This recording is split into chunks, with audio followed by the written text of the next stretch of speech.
নমস্কাৰ স্যাৰ ভালে আছে নে আছে আচ্ছা আচ্ছা আচ্ছা ঠিক আছে হ'ব বহা স্যাৰ ধন্যবাদ বহুত ভাল লাগিল বহুত দিনৰ মূৰত দেখিছো পুৰণি কথাবোৰ মনত পৰি গৈছে স্যাৰ মনত পৰে নে সেই দিনবোৰ ডাউনটাউন ইউনিভাৰ্চিটি তোমালোকক পঢ়োৱা তোমালোক পাইছিলোঁ আৰু বিভিন্ন কথা আমি পাতিছিলোঁ তেতিয়া তোমালোকক ভাবিছিলোঁ আজি এইটো অৱস্থাত দেখাব আৰু ভাল লাগিছে কাৰণ এইটোৱে আচলতে আমাৰ গৰ্বিত মুহূৰ্ত আচলতে আমি গৰ্ব অনুভৱ কৰিব পাৰোঁ যেতিয়া ছাত্ৰ ছাত্ৰীসকলে পিছৰ আকৌ ক'ৰবাত থকা ঠাইৰ পৰা নিজৰ মানে ব্যক্তিগত জীৱনৰ পৰা যদি আকৌ পুনৰাই আহি আমি লগ কৰিবলৈ আহে তাতকৈ আৰু আনন্দ স্যাৰ ধন্যবাদ স্যাৰ আজি কিছুমান পোনপটীয়া প্ৰশ্ন সুধিম আপোনাৰ পৰা কিন্তু উত্তৰবোৰ পামনে বাৰু মই আৰু অসমবাসী ৰাইজ আজি মোৰ সৈতে আছে ডক্টৰ ভাৰ্গৱজ্যোতি চহৰীয়া স্যাৰ আৰু স্যাৰৰ পৰা কিছুমান নজনা কথা মই সুধিম আৰু সেই সুধাৰ প্ৰশ্নবোৰ উত্তৰ ময়ো পাম বুলি আশাবাদী আৰু সমগ্ৰ অসমবাসীও আশাবাদী স্যাৰ আজি মোৰ আপোনাৰ পৰা প্ৰথম প্ৰশ্নটো বহু বছৰ শিক্ষা জগতত কাম কৰিলে বৰ নিষ্ঠাৰ আৰু সৰলতাই কাম কৰি আছে প্ৰত্যেকটো দিন আজিও আপোনাৰ মনত পৰে কিন্তু আজি মোৰ প্ৰশ্নটো হ'ল এজন ছাত্ৰ আৰু এজন শিকাৰু কেনেকুৱা হোৱা দৰকাৰ আপোনাৰ দৃষ্টিভংগীত প্ৰশ্নটো ভাল প্ৰশ্নই কৰিছে ইংৰাজ কিন্তু অকণমান আমি এই কথাটো বুজিবৰ কাৰণে অকণমান আমি অলপ পুৰণি দিনৰ কথা কওঁ আমাৰ যিমান অকণমান বেদান্তৰ আধাৰত অকণমান বেদান্ত মানে হৈছে বেদৰ যিখিনি অন্ত তাক বেদান্ত বুলি কয় মানে উপনিষদ হৈছে এনেকুৱা উপনিষদ এই নামটো যে আছে এই নামটোতেই আচলতে এজন শিকাৰু বা এজন ছাত্ৰ কেনেকুৱা হোৱা উচিত আৰু তেওঁলোকৰ সফলতাটো কেনেকৈ নিৰ্ভৰ কৰে সেই শিকাৰুজনৰ ওপৰত উপনিষদত কেৱল নামটোতেই গৈছে ভিতৰৰ কথা আমি বাদেই দিলোঁ উপনিষদত শিক্ষক আৰু ছাত্ৰৰ মাজত সম্পৰ্ক কৰি গোটেই এই দৃষ্টিভংগীবোৰ দিয়া হৈছে আমাৰ যিবোৰ দৰ্শন আমাৰ ভাৰতীয় আধ্যাত্মিক দৰ্শনত এই কথাটো খুব ভালকৈ বিশ্লেষণ কৰা হৈছে এতিয়া যদি কওঁ বেদান্ত যিটো উপনিষদৰ মানে তুমি যদি নামটো চোৱা তাত তিনিটা শব্দ আছে কিন্তু এটা উপ এটা নি আৰু তাৰ লগত এই দুটা প্ৰত্যয়ৰ লগত সৎ ধাতু সৎ মানে সৎ ধাতু যোগৰ উপনিষদ হৈছে এতিয়া উপ মানে হৈছে কাৰোবাৰ ওচৰলৈ যোৱা যেনেকৈ তুমি মোৰ ওচৰলৈ আহিছা কাৰোবাৰ ওচৰলৈ যোৱা কাৰোবাৰ সমীপলৈ যোৱা ওচৰলৈ যোৱা আৰু নি শব্দ অৰ্থ হৈছে কাৰোবাৰ ওচৰলৈ বহা ঠিক আছে আৰু সৎ শব্দ হৈছে ঠিক আছে এতিয়া ছাত্ৰ এজনে কাৰ ওচৰলৈ যাব কাৰ ওচৰলৈ যাব কাৰ ওচৰলৈ তাৰ সমীপলৈ যাব যেন গুৰুৰ ওচৰলৈ যাব গুৰুৰ ওচৰত গৈ বহিব লাগে এতিয়া কথাটো হ'ল আমাৰ যদি এতিয়া তুমি ছাপ'জ অংক শিকিবলৈ ইচ্ছা কৰিছা তুমি অংক শিকিবলৈ কোনো এজন অংক শিক্ষকৰ ওচৰলৈ গ'লা অংক শিক্ষকজনে তোমাক কি কৰিব তোমাৰ তোমাক পঢ়াবলৈ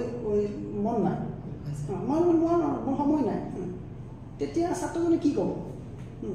ছাত্ৰজনে কি অংকৰ শিক্ষক আপুনিহে আছেনে বেলেগ নাই নেকি আজিৰ যুগত যিটো হয় আৰু বেলেগ নাই নেকি বেলেগো আছে মই বেলেগৰ ওচৰত যাম কিন্তু নহয় একলব্যই কিন্তু সেইটো কৰা নাছিল একলব্যই কি কৰিছে দ্ৰোণাচাৰ্যই কৈছে না তুমি হেৰিৰ কাৰণে যোগ্য নহয় মোৰ কাৰণে তুমি যোগ্য নহয় কিন্তু একলব্যই কি ভাবিছিল শিকিমতো মই আপোনাৰ পৰা সেইকাৰণে আজিও একলব্য একদম বিশ্বত বন্দিত হৈ আছে আজিও বন্দিত একলব্য মানে কি মই কথাটো কি ক'ব গৈছোঁ যেতিয়া মানে কাৰোবাৰ ওচৰলৈ যাব শিক্ষকজনৰ পৰা তিৰস্কৃত হ'বলৈ যাব লাগে ইংৰাজীত হিউমিলেট তিৰস্কৃত হ'বলৈ বা হিউমিলেট হ'বলৈ যাব লাগে ছাত্ৰজন কিয় হিউমিলেট হ'ব লাগে হিউমিলেট হোৱাৰ পিছতো তিৰস্কৃত হোৱাৰ পিছত বহিব লাগে এই বহাৰ পিছত কি হ'ব যেতিয়া তিৰস্কৃত হোৱাৰ পিছতো বহিব শিক্ষকজনৰ ওচৰত তেওঁৰ অহংকাৰ ধ্বংস হৈ যাব কি ধ্বংস হ'ব নিজৰ অহংকাৰ যাক ইগ' বুলি কয় ইগ'টো ধ্বংস হ'ব আৰু মানুহৰ যেতিয়া এই প্ৰথম পৰ্যায়ত সেইকাৰণে উপনিষদ নামটো দিয়া হৈছে যেতিয়া শিক্ষক গুৰুজনৰ ওচৰত যাব যেতিয়া তেওঁ যেতিয়া ইগ'টো ধ্বংস কৰিব অহংকাৰটো ধ্বংস কৰিব তেতিয়া দেখিব মানুহৰ অহংকাৰ শূন্য হোৱাৰ লগে লগে মানুহ শিকাৰ বাটবোৰ মুকলি হৈ যায় চাৰিওপিনৰ পৰা শিকিব পৰা হৈ যায় আৰু যেতিয়া শিকিব পৰা হৈ যায় বাটবোৰ মুকলি হৈ যায় তেনেকুৱা ছাত্ৰ এজনে যিকোনো মুহূৰ্ততে যিকোনো জীৱনৰ এদিন হ'লেও সফল যে হ'বই সেইটো 100% নিশ্চিত এইটো আমাৰ ভাৰতীয় আধ্যাত্মিকতাবাদৰ ওপৰত প্ৰতিষ্ঠিত এক প্ৰতিষ্ঠিত সূত্ৰ বৈজ্ঞানিক ভিত্তিৰ ওপৰত প্ৰতিষ্ঠিত গতিকে ছাত্ৰ এজন তেনেকুৱা হ'ব লাগে যে শিক্ষকৰ ওচৰত যে মই মোৰ অহংকাৰ শেষ কৰি মোৰ কাৰোবাৰ ওচৰত সৰু হ'বলৈ বেয়া পোৱা কাৰণ মোৰ কোনো ধৰণৰ ইগ' নথকা মোক ছাৰে মোক গালি পাৰিলেও বেয়া পাৰিলেও মই ছাৰৰ ওচৰতে শিকিম এই গুণটো যে উপনিষদৰ ব্যাখ্যাৰে যিটো আমাক কৈছে মানে ছাত্ৰ কেনেকুৱা হ'ব লাগে সেই ধৰণৰ ছাত্ৰ আজিকালি খুব কমি গৈছে মই নাই বুলি নকওঁ তেনেকুৱা ধৰণৰ ছাত্ৰ হ'ব পাৰিলে মই কৈছোঁ তেনেকুৱা শিক্ষাৰ ছাত্ৰৰ জীৱনত সফলতাটো 100% নিশ্চিত হয় ছাৰ ছাৰ ইয়াত মই এটা প্ৰশ্ন আকৌ আহিলোঁ আপোনাৰ পৰা যিহেতু আপুনি ক'লে উপনিষদৰ কথা ক'লে একলব্যৰ কথা ক'লে কিন্তু এই যে এজন ছাত্ৰ আৰু শিকাৰৰ মাজত পিতৃ মাতৃৰটো এটা ডাঙৰ ভূমিকা থাকে নহয় জানো বাৰু আপুনি কি ক'ব নাই সেইটোতো কৈছেই ন এইটো পিতৃ মাতৃ হৈছে আদিগুৰু হয় ছাৰ আদিগুৰু বুলি কয় প্ৰথম আমি কওঁ first who is the first teacher হয় ছাৰ মাদাৰ এণ্ড ফাদাৰ মানে আপোনাৰ মা দেউতা হৈছে আপোনাৰ প্ৰথম শিক্ষক সেইকাৰণে তেওঁলোক আদিগুৰু বুলি হয় ছাৰ আদি মানে প্ৰথম গুৰু হয় ছাৰ তেখেতলোকে প্ৰথম গুৰু হয় ছাৰ গতিকে প্ৰথম আমি যে প্ৰণাম কৰিবলৈ গুৰু প্ৰণাম বুলি ক'ব লাগে প্ৰথম গুৰু প্ৰণাম কিন্তু মা দেউতা হয় ছাৰ মা দেউতাই আমাক খোজ কৰিবলৈ শিকাইছে হয় ছাৰ মা দেউতাই আমাক কথা ক'বলৈ শিকাইছে মা দেউতাই আমাক বেয়া নক'বলৈ শিকাইছে মিছা কথা নক'বলৈ শিকাইছে গতিকে প্ৰথম গুৰু কিন্তু মা দেউতা হয় ছাৰ মা দেউতাৰ পিছত পৃথিৱীত নতুন ৰূপত আৱিষ্কাৰ কৰিবলৈ পৃথিৱীখন আকৌ নতুন দিশেৰে চাবৰ কাৰণে নতুন দিশবোৰ উন্মোচিত কৰিবৰ কাৰণে যি শিকায় সেই শিক্ষকে শিকায় গুৰুৱে শিকায় গতিকে মা দেউতাৰ ভূমিকা নিশ্চয়কৈ আছে কাৰণ মা দেউতা হৈছে আদিগুৰু মা দেউতাই প্ৰথম শিক্ষাৰ জীৱনৰ প্ৰথম পাঠৰ আদি পাঠবোৰ কিন্তু মা দেউতাই শিকাব সেইকাৰণে মানুহে কয় যে ঘৰখনৰ সংস্কাৰৰ ওপৰত ল'ৰা ছোৱালীৰ মই এইটো প্ৰশ্ন এইটো কাৰণে আহিলোঁ যিহেতু আপুনি ক'লে যে এজন ছাত্ৰ আৰু শিকাৰৰ মাজত যিডাল ঐক্য বান্ধোন বুলি কওঁ এডাল মৰমৰ বান্ধোন য'ত সি সেই পোহৰ বিলায় নহয় জানো বাৰু তাৰ ক্ষেত্ৰতো কিন্তু পিতৃ মাতৃও ডিপেণ্ড কৰে যে কেনেকুৱা সংস্কাৰৰ পৰা ল'ৰাটো পঠাইছে হয় সেইটোৱেই আৰু কথাটো কি হয় তুমি যে ঐক্য বান্ধোনৰ বুলি কৈছা তুমি হয়তো বুজি পাবা যেনেকৈ তুমি যিহেতু তুমিও মোৰ ছাত্ৰ আছিলা সেইকাৰণে তুমি ভালকৈ বুজি পাবা তোমাক অকণমান আগতে তুমি কৈছিলা কথা এষাৰ কৈছিলা যে আপুনি আমাক কেতিয়াবা গালিও দিছিলে হয় ছাৰ এইটো প্ৰশ্ন খঙো কৰিছিলে কিন্তু খং কৰাৰ পিছতে সেই খংটোতো আমি মৰম মিহলি দেখা পাইছিলোঁ কথাটো একদম 100% সত্য কাৰণ যেতিয়া ছাত্ৰজনক মানে কিবা এটা কথাত খং কৰা যায় সেই সময়ত ছাত্ৰজনক আমি কেনেকৈ পৰিৱৰ্তিত কৰিব পাৰোঁ তাৰ বাবেহে খং কৰা যায় ছাত্ৰজনৰ প্ৰতি এই বেয়া মনোভাৱ কেতিয়াও এজন শিক্ষকৰ যে প্ৰকৃত শিক্ষকৰ কেতিয়াও থাকিব নোৱাৰে আৰু মৰম থাকে এতিয়া যদি ইমান বছৰৰ মাজতে তুমি ফোন কৰা একেবাৰে মই মাতটোতে ধৰি পেলাইছোঁ অল ইংৰাজ সেইকাৰণে ক'ব পাৰিছোঁ যে সেই মৰমটো থাকিব আজি বান্ধোনটো থাকে অটুট বান্ধোন এটা থাকে আৰু সঁচা কথা ক'ব গ'লে সংস্কৃত এটা শ্লোক আছে মই শ্লোকটো মানে একদম পাহৰি গৈছোঁ অকণমান কিন্তু মূল অৰ্থটো এনেকুৱা আছিলে যে এজন শিক্ষকে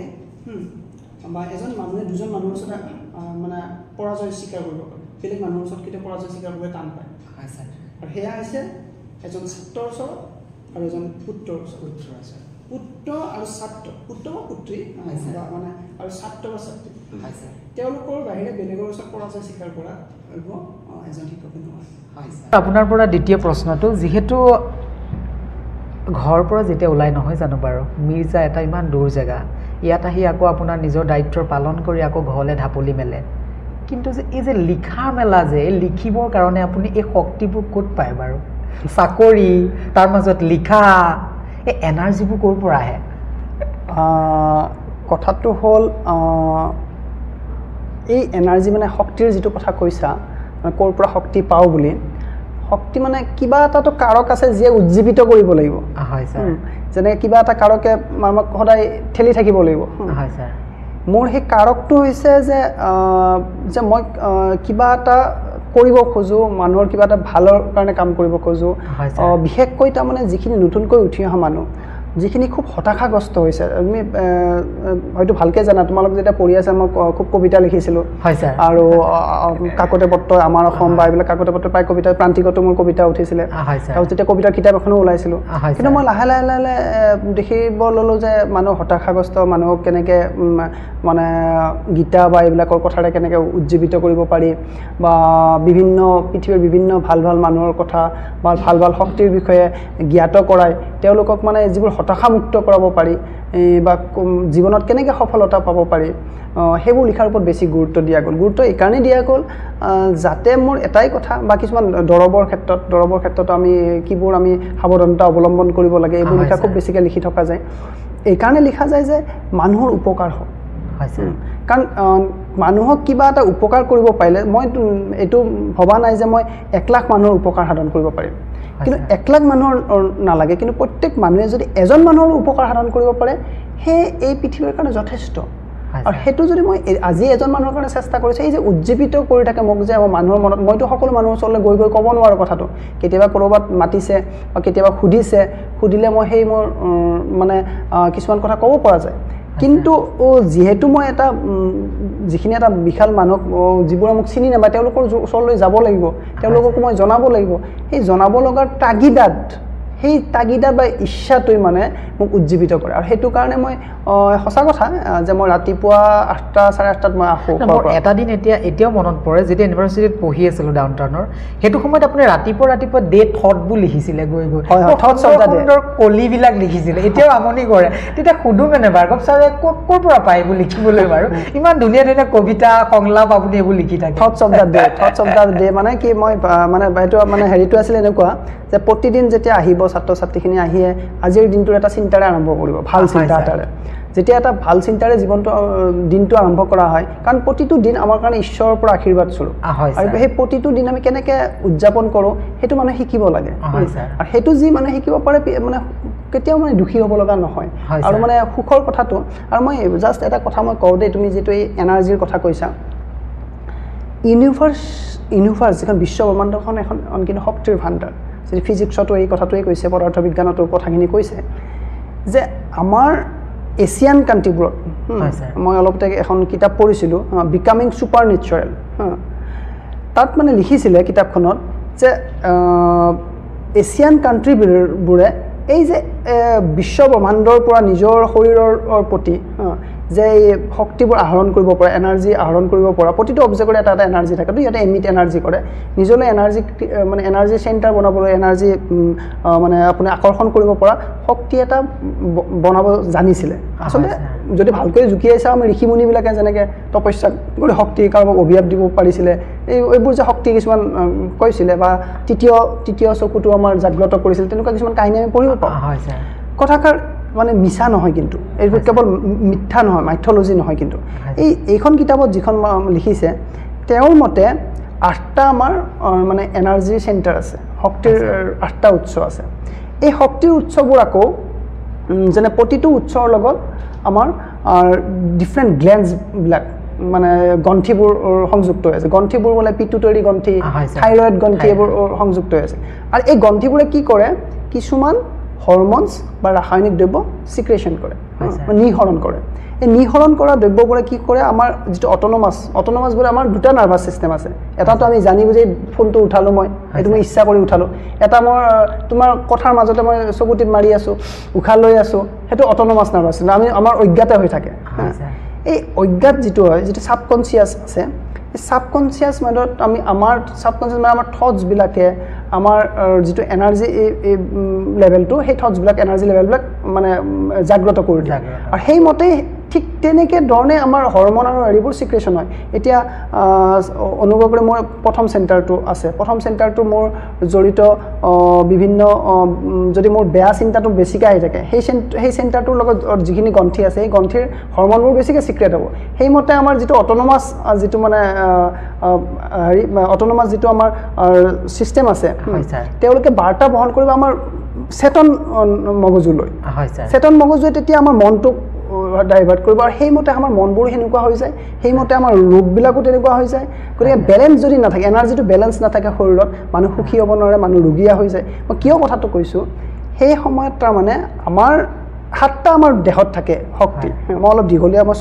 চমু কৰিব লাগিব চাগে কিন্তু মানে আমাৰ ঠিক ওপৰতে তাৰমানে এটা এনাৰ্জি 12 ইঞ্চি মানত আপুনি এই এঞ্জেল বা এইবিলাকত দেখিব যে আপুনি ওপৰত এটা পোহৰ এটাৰ নিচিনা দেখুৱাই থাকে সেইটোক মানে ইজিপ্টিয়ানবিলাকে জানিছিলে ইজিপ্টিয়ানবিলাকে KA বুলি কৈছিলে KA বুলি কৈছিলে আমাৰ ঋষিমুনিবিলাকে কৈছিলে আমি সদায় তাৰমানে নিজৰ শক্তিবোৰ আমাৰ থটছবোৰ ভাল ভাল চিন্তা মই তাৰমানে আচল কথাটো মই এতিয়াহে আহিছোঁ এইখিনি কথা মানে কিহৰ কাৰণে অৱতাৰণা কৰিলোঁ এই যে আমাৰ ভাল চিন্তাবোৰ আৰু ভাল ভাৱনাবোৰে আমাৰ এনাৰ্জিটো বেলেঞ্চ কৰি ৰাখে যেতিয়া আপোনাৰ মনটো শুদ্ধ থাকিব ভাৱনাবোৰ ভাল হ'ব মানুহৰ ভাল কৰিবলৈ চেষ্টা কৰিব আপুনি গম নাপাব যে আপোনাৰ এই ওপৰত থকা শক্তিটো কেতিয়া জাগ্ৰত হৈ গৈছে এই শক্তিটোৱে উজ্জীৱিত কৰিব আপোনাৰ কাম কৰি যাবলৈ আপুনি গম নাপাব কেনেকৈ আপোনাৰ লিখা ওলাই গৈছে কেনেকৈ আপোনাৰ কিতাপ ওলাই গৈছে কেনেকৈ আপুনি দিনত কামো কৰি আছে আপুনি অফুৰন্ত সময় থাকিব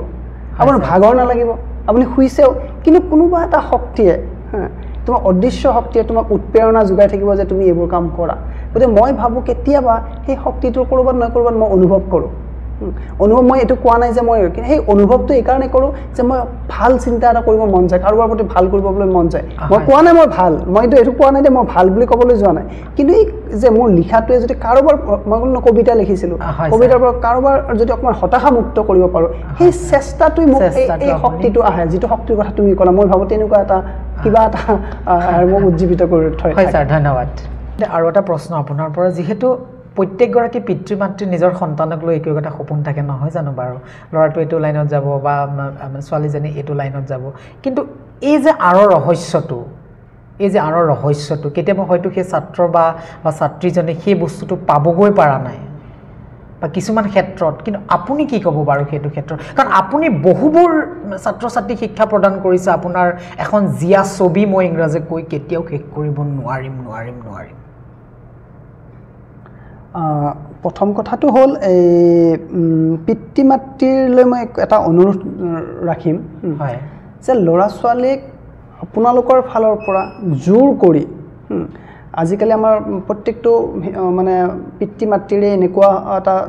থাকে যে তেওঁ এজন চিকিৎসক নহ'লে ইঞ্জিনিয়াৰ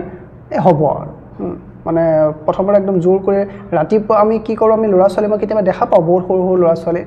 তেওঁ স্কুলৰটো গোটেই পঢ়া শুনাবিলাক লয় তাৰ ওপৰত গীটাৰ দি দিয়ে ক্লাছত সেইফালে আৰ্টো দি দিব তাৰপিছত আকৌ খেলিবৰ কাৰণে আজিকালি ক্ৰিকেট এইবিলাক কৈছে বেডমিণ্টন বা ক্ৰিকেট কিবা এটাতো দি দিলে মানে আচলতে সেই বয়সৰ ল'ৰাটোৱে চম্ভালিব নোৱাৰে আৰু গতিকে তাৰমানে ল'ৰা ছোৱালীক খুব আপোনালোকে যদি খুব সূক্ষ্মভাৱে যদি কোনো মা দেউতাই যদি খুব ভালকৈ যদি চায় ল'ৰাটোৰ প্ৰতিভাটো ক'ত লুকাই আছে আপুনি দেখিব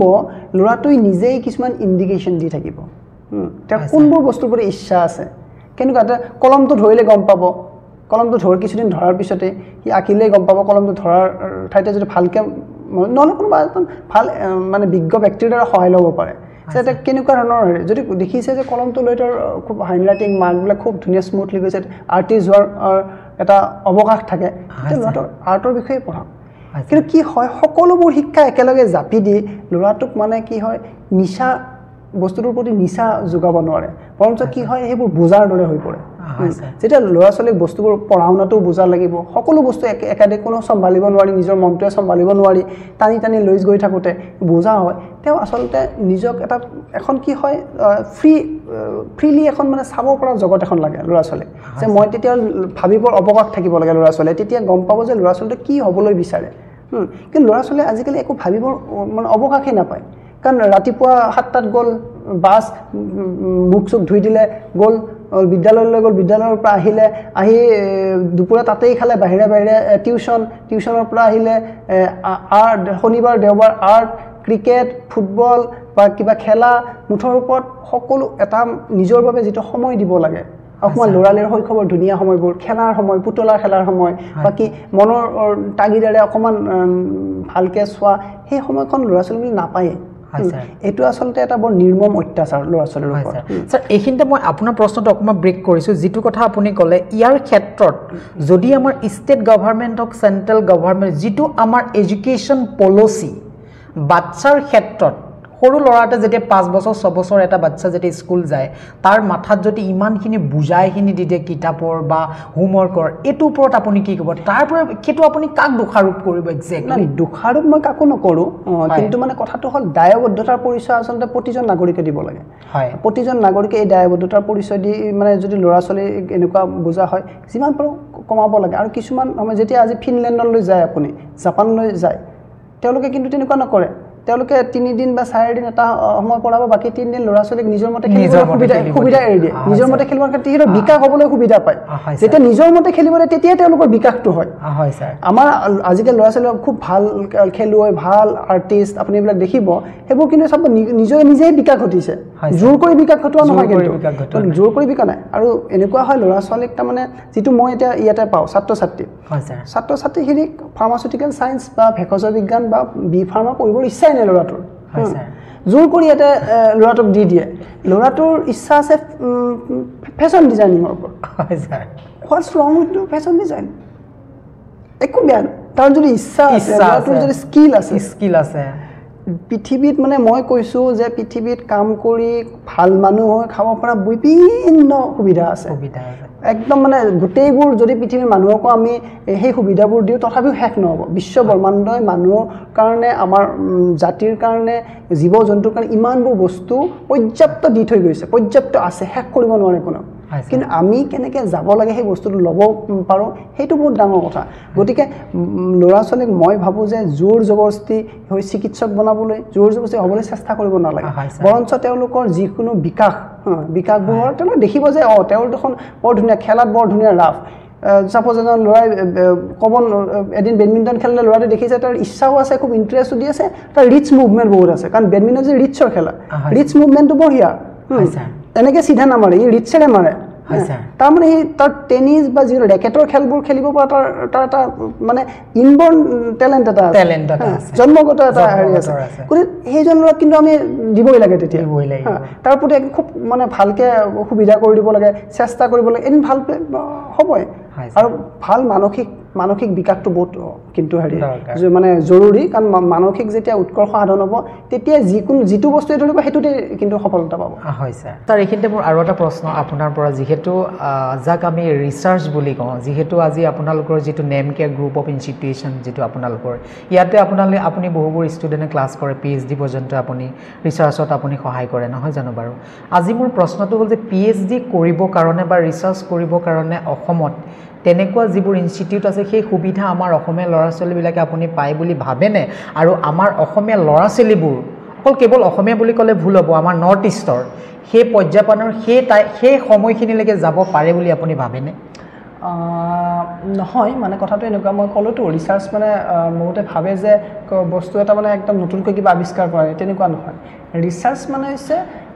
মানে এগেইন মানে পুনৰাই চাৰ্চ আকৌ এবাৰ বিচাৰি চোৱা যেনে আমাৰ গীতাখন আমাৰ বছৰ ধৰি আছে সেইখনক পুনৰ চালি জাৰি চোৱাটো এটা ৰিচাৰ্চ ঠিক আছে আৰু যিটো কথা কোৱা গ'ল যে অসমীয়া ল'ৰা ছোৱালী আগতে তাৰমানে কি হয় আমাৰ অসমত তাৰমানে তেনেকুৱা ধৰণৰ গৱেষণাৰ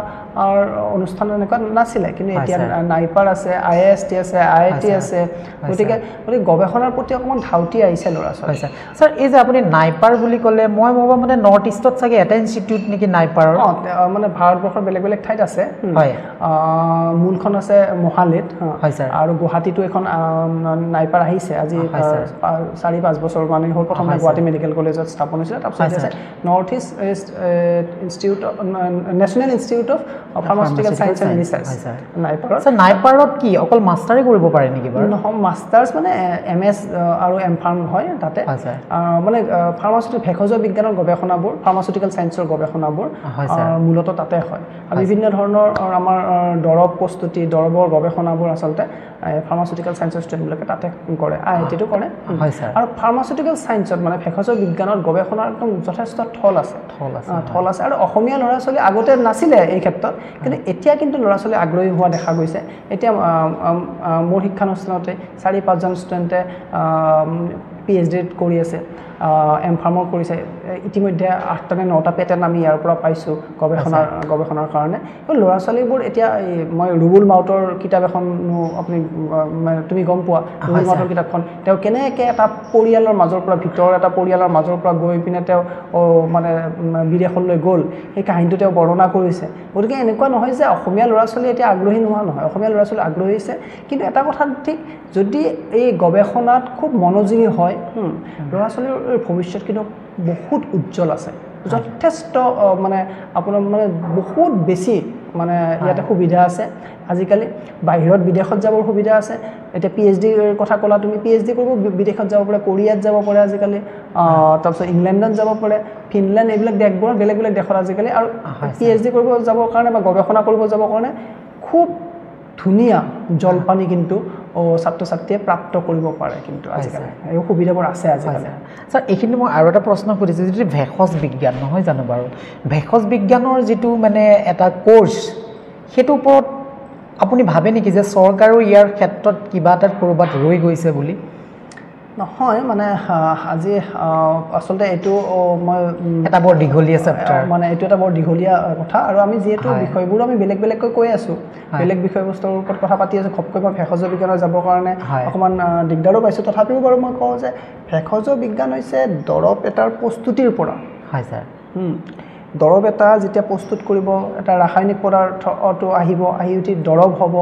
দৰৱটো মানুহৰ দেহত কেনেকৈ কাম কৰিব কিমান সময় ওলাই যাব কিমানখিনি থাকিব কিমানখিনি অংশ ক'ত বাইণ্ড কৰিব ৰিচিপ্টৰ বুলি কথা থাকে তাত বাইণ্ড কৰিব কেনেকুৱা ধৰণৰ কাম কৰিব কিমানখিনি ওলাই যাব গোটেইখিনি এই তাৰপিছত দৰৱ প্ৰস্তুতি দৰৱ বনাই সেইটো টেবলেটৰ ফৰ্মত আহিব নে কেপচুলৰ ফৰ্মত আহিব নে চিৰাপ দিব লাগিব নে নভেল ড্ৰাগ ডেলিভাৰী নে ৰবট বনাব নেনো ৰবট বনাব এই গোটেই কথা কিন্তু চালি জাৰি এজন ভেষজবিদে আৱিষ্কাৰ কৰে ভেষজবিদে এই গৱেষণাবোৰ কৰে এইটো ফাৰ্মাচিউটিকেল সায়েন্স এই ক্ষেত্ৰত কিন্তু এটা কথা মই ক'ব লাগিব যে ভেষজ বিজ্ঞান বা ফাৰ্মাচিউটিকেল সায়েন্সত খুব ওপৰত ভাল কামবোৰ চলি আছে কিন্তু ভেষজ বিজ্ঞানৰ যি ধৰণে গুৰুত্ব আৰু চাহিদা পাব লাগিছিল এই কিন্তু আমাৰ ভাৰত কিন্তু আপুনি ভাৰতবৰ্ষৰ বাহিৰত আপুনি যাক বাংলাদেশতো আনকি ইয়াতকৈ বেছি গুৰুত্ব আছে আপুনি ডুবাইত যাওক ভেষজ বিজ্ঞানৰ সাংঘাতিক এটা হেৰি আছে গতিকে ইয়াতো আছে মানে কিন্তু মানুহে জ্ঞাত নহয় জ্ঞাত নোহোৱাটোতো বৰ আচৰিত কথা বাৰু আৰু ভেষজবিদ বুলি ক'লে আমাৰ কি হয় ফাৰ্মাচিষ্ট যে আছে চিকিৎসালয়ত যিজন ফাৰ্মাচিষ্ট থাকে এই ফাৰ্মাচিষ্টজনে যে ইণ্ডাষ্ট্ৰিত যে মানে উদ্যোগবোৰত যে দৰৱ প্ৰস্তুত কৰি দিয়া মানুহজনো যে ফাৰ্মাচিষ্ট সেই কথা দৰৱৰ গৱেষণা কৰি দৰৱ আৱিষ্কাৰ কৰি থকা মানুহকেইজনো যে ফাৰ্মাচিষ্ট সেই কথা নাজানে ফাৰ্মাচিষ্ট বুলি ক'লে ডি ফাৰ্ম 2 বছৰীয়া কৰি উঠি মানে চিকিৎসালয়ত যে দৰৱ দি থকা মানুহজনক ফাৰ্মাচিষ্ট বা দৰৱৰ দোকানখনত যিজন সেলছমেন আছে সেলছমেনজনক ফাৰ্মাচিষ্ট বুলি আমাৰ মনত এতিয়াও ধাৰণা এটা বৰ্তি আছে হয় স্যাৰ এইখিনিতে মোৰ আৰু এটা প্ৰশ্ন আপোনাৰ পৰা যিহেতু আকৌ আহিলোঁ মই সেইটো প্ৰশ্নলৈকে কাৰণ বহু বছৰ ছাত্ৰ ছাত্ৰীৰ লগত কাম মানে ইমান সুন্দৰ আৰু সৰলতা নিষ্ঠাৰে আপুনি শিক্ষা প্ৰদান কৰি গৈ আছে মোৰ এটা প্ৰশ্ন আহিল যিহেতু ছাত্ৰ ছাত্ৰীসকলে যিটো আকাংক্ষিত যিটোৰ এটা সপোন থাকে নহয় জানো বাৰু সেইটো পাবৰ কাৰণে কি কৰিব লাগে একজেক্টলি সপোনটো মানে মই এটা কথাই মানে ছাত্ৰ ছাত্ৰীক সদায় কৈ আছোঁ যে আপুনি যি বিচাৰে সেই এই মানে কাংক্ষিত সেই সপোনটো একদম 100% পাবলৈ সক্ষম হ'বই হ'ব যি বিচাৰে মাত্ৰ মই আপোনাক আগতেও কৈছোঁ আমাৰ শৰীৰত তাৰমানে দুটি মন থাকে এটা অৱচেতন মন এটা চেতন মন অৱচেতন মনটো কি কৰে আমাৰ মানে যিবোৰ কাম কৰি থাকোঁ যিবোৰ আমি বাহিৰৰ পৰা যিবোৰ আমি বাৰ্তাবোৰ পাই থাকোঁ সেইবোৰ গ্ৰহণ কৰে আমি গম নাপাওঁ সেইবোৰ তাৰপিছত সেই বাৰ্তাবোৰ গ্ৰহণ কৰি আমাৰ তেওঁবোৰ চেতন মনটোলৈ প্ৰেৰণ কৰি থাকে যিটো আমি গম পাই থাকোঁ চেতন মনটো তাৰমানে ঠিক তেনেদৰে তাৰমানে এনেকুৱাকৈ কামবোৰ কৰে যে চেতন মনটো তেনেকেই এই মানে যিটো মানে বাৰ্তাবোৰ আহে ঠিক তেনেকৈ নিজকৰ শৰীৰটো আৰু মনটো মানে বনাবলৈ আৰম্ভ কৰি থাকে গতিকে মানে কেনেকুৱা এটা কথা যদি তাৰমানে কোনোবা সফলতা বিচাৰে জীৱনত যদি সফলতা বিচাৰে নিজৰ কাংক্ষিত মানে ঠাইত উপস্থিত হ'বলৈ বিচাৰে তেতিয়াহ'লে প্ৰথম দিনৰ পৰা সেইজন ছাত্ৰ বা ছাত্ৰীয়ে এইটোৱে ভাবিব লাগে যে ময়ে সফলতা ঠিক আছে আৰু নিজকে সদায় ক'ব লাগিব যে যদি ভাল মানুহ হ'ব খোজে তেতিয়া সদায় ক'বলৈ মই এজন ভাল মানুহ নিজকে প্ৰশংসা কৰে মই এইটো কাম ভাল কৰিছোঁ মই সদায় সুখী থাকোঁ মই এনি টাইম হাঁহি মুখে থাকোঁ যেতিয়া এই কথাবোৰ ক'ব দেখিব আপুনি এমাহ দুমাহৰ ভিতৰতে এটা মানে সাংঘাতিক এটা প্ৰতিক্ৰিয়া দেখা পাব যে যেতিয়া কৈ থাকিব বাৰে বাৰে কৈ থাকিব এটা বাৰ্তা কৈ থাকিব যে মই ভাল মানুহ তেতিয়া আমাৰ যিটো অৱচেতন মনটো সেই বাৰ্তাটো গ্ৰহণ কৰিব আৰম্ভ কৰে কৰি উঠি আমাৰ চেতন মনলৈ পঠাব আৰম্ভ কৰে যে তুমি ভাল মানুহ তেতিয়া শৰীৰটো এই ভাল মানুহ বনোৱাৰ যিটো প্ৰক্ৰিয়াত লাগি যায় এয়া 100% বৈজ্ঞানিক কিন্তু এয়া এনেকুৱা নহয় যে ইয়াৰ ওপৰত এখন কিতাপো আছে আক্স ইট উইল বি গিভেন এইটো মানে বহুত ডাঙৰ কথা বাৰু এইটো মই পিছলৈ আলোচনা কৰিম কিন্তু মানুহে যদি যি বিচাৰে এই যদি একদম মানে সপোনটো সদায় দেখে আৰু কৃতজ্ঞ হ'ব লাগে দেই এইটো কিন্তু মই সদায় কওঁ ল'ৰা ছোৱালী হওক বা সকলোকে কওঁ সমাজৰ প্ৰতিজন মানুহে কওঁ যদি কৃতজ্ঞ নহয় অকৃতজ্ঞ ব্যক্তি কিন্তু সফলতা পাব নোৱাৰে সফলতা পোৱাৰ কাৰণে তেওঁ বঞ্চিত কিয় কাৰণে মই কৈছোঁ এতিয়া কথাটো হ'ল তুমি যদি মোৰ পৰা 100 টকা এটা লোৱা ঠিক আছে তুমি মোৰ পৰা 100 টকা নিলা নি উঠি মোৰ তাত একদম খুব কষ্ট হৈ আছিল মই তোমাক 100 টকা এটা দিলোঁ তথাপিও তুমি খুজিলা ঠিক আছে দিয়াৰ পিছত তুমি গৈ বাহিৰত কৈ থাকিলা কিনো ডাঙৰ কামটো কৰিছে 100 টকা এটাহে দিছে মই কিন্তু খুব কষ্টৰে তোমাক 100 টকা দিলোঁ এই কথাটো মই শুনিলোঁ দ্বিতীয় দিনা তুমি মোৰ ওচৰলৈ 20 টকা এটা বিচাৰি আহিলা মই দিম জানো কেতিয়াও নিদিওঁ ঠিক তেনেকৈ ভগৱানে আমাৰ জীৱনটো মই প্ৰাচুৰ্যৰে দি দিছে বহুত কিবা কিবি দিছে যি দিছেতো কিন্তু ভগৱান দিছেতো গতিকে বেয়া ভালো দিছে যথেষ্টখিনি যেতিয়া ভগৱানৰ পৰা এইখিনি পাইছোঁ আমি কিন্তু কৃতজ্ঞতা জনা নাই ভগৱান আপুনি মোক যে ইমানবোৰ বস্তু আপোনাৰ ওচৰত সদায় কৃতজ্ঞ সেই কৃতজ্ঞতাটো যেতিয়া কোৱা যাব ভগৱানকতো আৰে তেওঁলোকে যদি আমি মানুহে নিদিওঁ ভগৱানে কেনেকৈ দিব পাৰিব কথাটোহে কৈছোঁ এটা মানে উদাহৰণ দিহে কৈছোঁ গতিকে তাৰমানে কি হয় মানুহ কৃতজ্ঞতাবোধ থাকিব লাগিব প্ৰথম কথা আৰু কাংক্ষিত যিটো ইচ্ছা তেওঁ যদি সফলতা বিচাৰে তেওঁ যদি ভাল মানুহ হ'ব বিচাৰে তেওঁ সেই সদায় বাৰ্তাটো নিজক কৈ থাকিব লাগিব যে মই ভাল মানুহ মই ভাল কাম কৰোঁ দেখিব এদিন গৈ তেওঁ সঁচাকৈ ভাল মানুহ হৈ পৰিব হয় ছাৰ আৰু অসমবাসী ৰাইজ আৰু যিহেতু ময়ো আজি বৰ সৌভাগ্যৱান মোৰ সৈতে আজি মোৰ গুৰু ডক্টৰ ভাৰ্গৱজ্যোতি চহৰীয়া ছাৰ হয়তো বহুবোৰ শিক্ষা প্ৰদান কৰিলে জীৱন বাটত আজি হয়তো ইমানখিনিলৈকে যিখিনি আহিলোঁ ছাৰৰ মৰম আশীৰ্বাদ ভালপোৱা এইবোৰ লৈ জীৱনৰ বাটত আজি এই পৰ্যায়টোলৈকে অলপ মই ইংৰাজ আহিব পাৰিলোঁ ছাৰ এই সুন্দৰ সময় আজি আপোনাৰ সৈতে যিটো পাৰ কৰিলোঁ হয়তো জীৱনৰ এটা সুন্দৰ স্মৃতি হৈ ৰ'ব আৰু আমি আকৌ আহিম অসমবাসী ৰাইজ আপোনালোকলৈ এনেকুৱা সুন্দৰ অনুষ্ঠানবোৰ লৈ আহিবলৈ মই ইংৰাজে প্ৰয়াস কৰিম আৰু আমাৰ অনুষ্ঠান আজি ইয়াতে সমাপ্ত কৰিলোঁ কিন্তু অসমবাসী ৰাইজ এটা কথা কেতিয়াও নাপাহৰিব আপোনালোকে ইংৰাজ অসমীয়া যিটো ইউটিউব চেনেল সেইটো আপোনালোকে like comment share and subscribe কৰিব কেতিয়াও নাপাহৰিব তেতিয়াহে জীৱনৰ এই বিশাল সাগৰখনত মই সাঁতুৰিব পাৰিম নহয় জানো বাৰু ছাৰ কিবা ক'ব অসমবাসী ৰাইজক সকলোকে ধন্যবাদ জনালোঁ ইংৰাজ মোৰ এসময়ৰ ছাত্ৰ আজি নিজে আহিলে কিছুমান বাৰ্তা ইংৰাজে মোৰ পৰা আপোনালোকৰ মাজত দিবলৈ চেষ্টা কৰিছে এয়া নাজানো মই কি বাৰ্তা দিব পাৰিছোঁ কিন্তু এটা কথা মই সদায় কওঁ যে কাম কৰিছে ভাল কাম কৰিছে কষ্ট কৰিছে কালিও দুদিন আগৰ পৰা ইটানগৰৰ পৰা আহিছে আকৌ আমাৰ মুখ্যমন্ত্ৰী প্ৰাক্তন মুখ্যমন্ত্ৰী মহোদয়ৰ সাক্ষাৎকাৰ গ্ৰহণ কৰি আছে আকৌ ইমান দূৰ আহিছে আহি অহৰহ এটা চেষ্টাই কৰি আছে তেওঁৰ নিজাকৈ ব্যৱসায়ো আছে তেওঁ ছাত্ৰ দুবাৰৰ পৰা ভালকৈ পঢ়িও আহিছে কিন্তু ইচ্ছা কৰিলে তেওঁ বেলেগ কামতো আগবাঢ়িব পাৰিলেহেঁতেন কিন্তু তেওঁ চেষ্টা কৰি আছে সমাজলৈ কিছুমান বাৰ্তা প্ৰেৰণ কৰা গতিকে সেই বাৰ্তাটো যদি প্ৰেৰণ কৰিবলৈ তেওঁ অকণমানো 1% যদি সফল হৈছে তেতিয়াহ'লে নিশ্চয়কৈ খুব আনন্দৰ কথা আৰু এই সফলতাত যদি মই 1% অৰিহণা যোগাব পাৰোঁ তেতিয়াহ'লে মোৰ কাৰণে সেয়া বৰ সৌভাগ্যৰ কথা গতিকে সকলোকে মই মোৰ মৰম শ্ৰদ্ধা আৰু ভাল পোৱা যাইছোঁ ছাৰ নমস্কাৰ